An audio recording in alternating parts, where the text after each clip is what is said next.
আসসালামু আলাইকুম ভিউয়ার্স, কেমন আছো তোমরা সবাই? আশা করি সবাই খুব ভালো আছো। Welcome back to Tech Codism with Farhana. So আমার অলরেডি 3-4টা ভিডিও দেওয়া হয়ে গিয়েছে।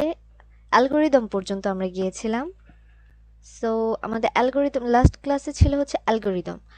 সো আমি এটার একদম ডিটেলস বলতে ওরকম না, বাট বেসিক স্ট্রাকচারটা দেখিয়ে দিয়েছি, কারণ আমার মেন টার্গেটটা হচ্ছে প্রোগ্রামিং, যেটা আমরা কোড ব্লকসে ট্রাই করব সেটার উপরে। তো আজকে আমরা যেটা জানবো সেটা হচ্ছে basic structure of C programs. আর হ্যাঁ, তার আগে আরেকটা কথা, যদি আমার ভিডিওগুলো তোমাদের ভালো লেগে থাকে এবং তোমাদের একটু হলেও উপকারে আসে, তো প্লিজ আমার চ্যানেলটা সাবস্ক্রাইব করে দিও এবং আমার ভিডিওগুলোতে লাইক দিও। অ্যান্ড ভালো লেগে থাকলে অবশ্যই কমেন্ট করে জানাবে এবং কোথায় কোথায় ইমপ্রুভ করা লাগবে সেটাও জানাবে। ওকে, তো আমি স্টার্ট করছি।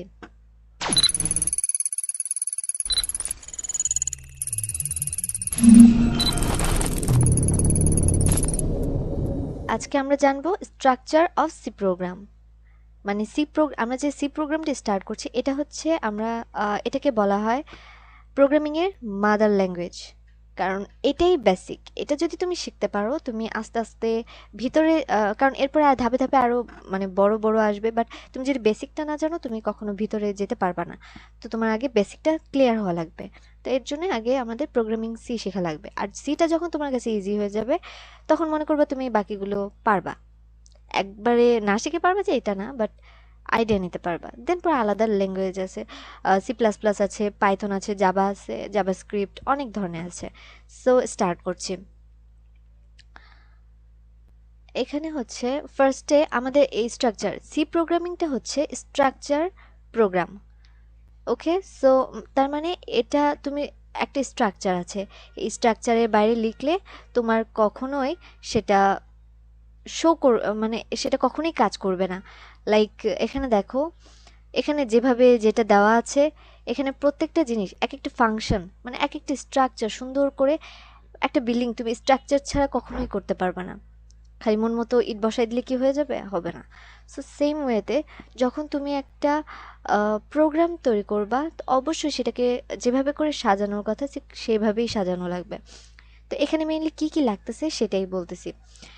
ডকুমেন্টেশন সেকশন, ফার্স্টে ডকুমেন্টেশন সেকশন, এটা হচ্ছে mainly comment line.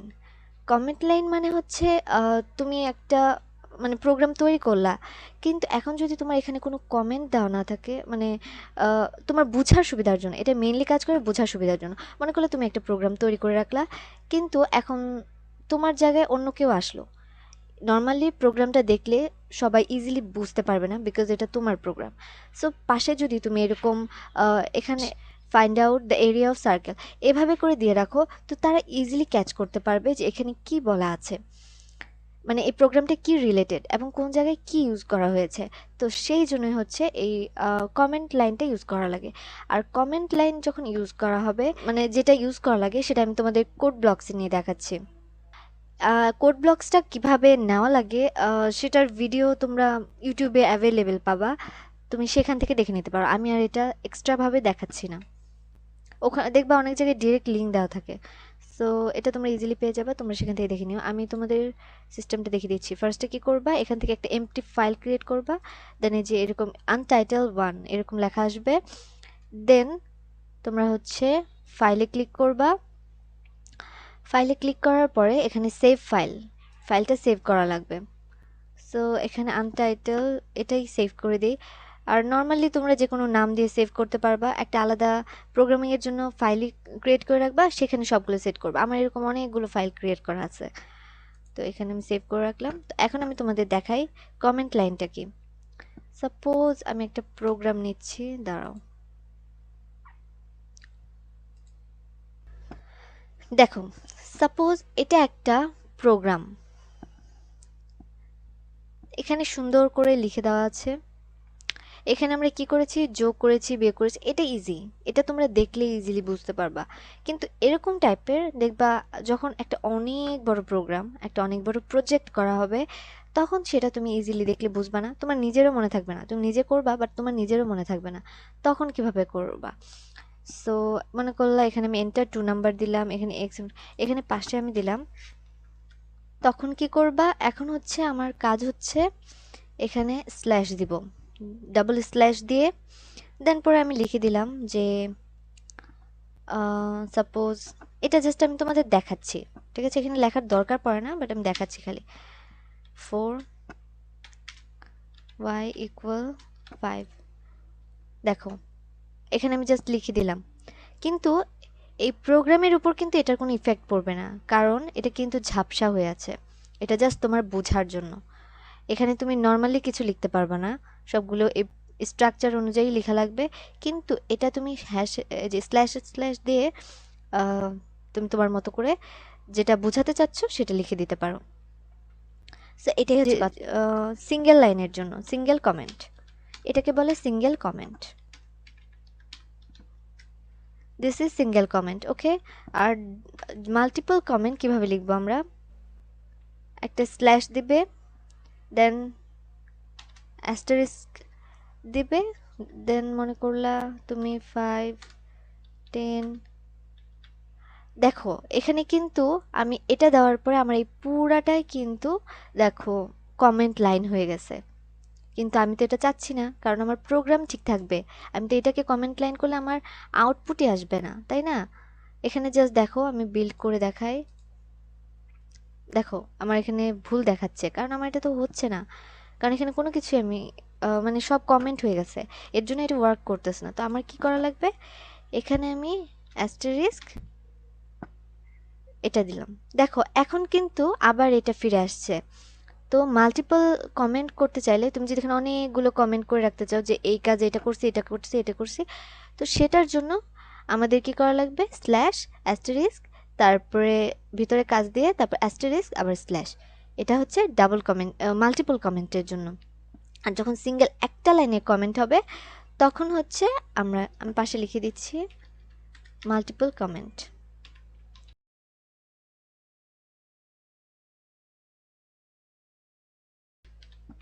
Okay, but এখানে দেখো একটা জিনিস, এখানে যখন খালি স্ল্যাশ দিছি, এখানে কিন্তু এটা এই সিঙ্গেল কমেন্টটা লেখাটা কমন লাইনের মধ্যে এটার মধ্যে চলে আসছে, এটা কিন্তু এটাতে ইফেক্ট ফেলবে না। বাট এখানে যে আমি মাল্টিপল কমেন্টটা লিখেছি, এটা কিন্তু দেখো এটা কিন্তু কালারফুল হয়ে আছে, এটা কিন্তু এরকম ঝাপসা কালার নেই, বিকজ এটা কমেন্ট লাইনের মধ্যে নাই। সো এটা আমি কমেন্ট লাইনের মধ্যে করে দিই স্টেরিস্ক স্ল্যাশ। সো আই থিঙ্ক তোমরা কমেন্ট লাইন বা ডকুমেন্টেশন লাইন এটা তোমরা ক্লিয়ার হয়ে গেছো। তো আমাদের সেকেন্ড নাম্বার হচ্ছে লিঙ্ক সেকশন।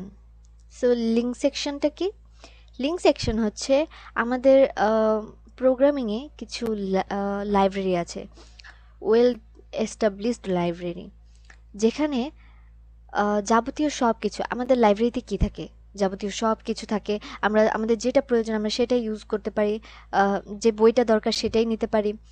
সেম ওয়েতে প্রোগ্রামেও একটা লাইব্রেরি আছে, একটা না অনেকগুলো লাইব্রেরি আছে যার যেটা দরকার, math library, input output library, then graphics library, like এমন অনেক ধরনের লাইব্রেরি আছে, স্ট্রিং লাইব্রেরি, এমন অনেক ধরনের লাইব্রেরি আছে।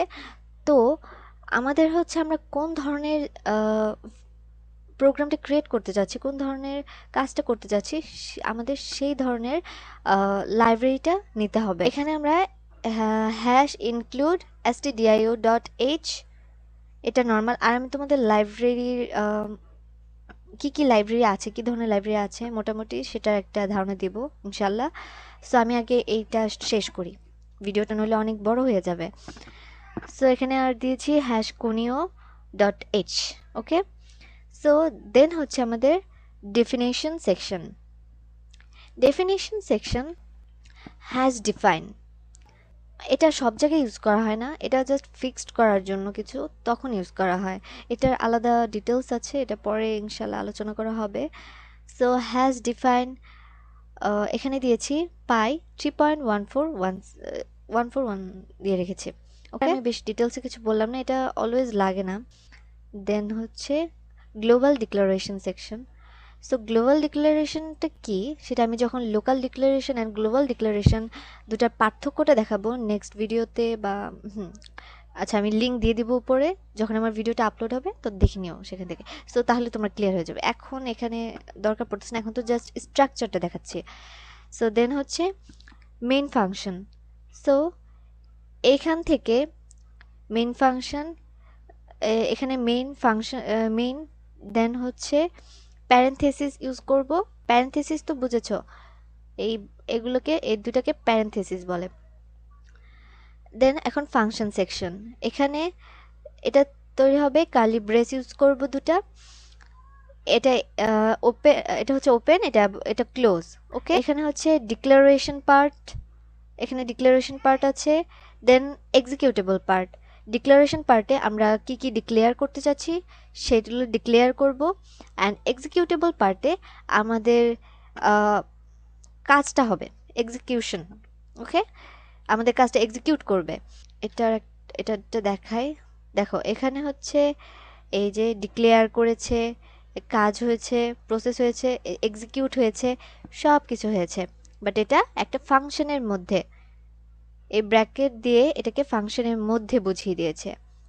আর নিচে sub program section, function 1, function 2, user define function, এগুলো যে দেওয়া আছে এগুলো সব হচ্ছে ইউজার ডিফাইন ফাংশনের ক্ষেত্রে, বাট এটা এখন দরকার পড়তেছে না।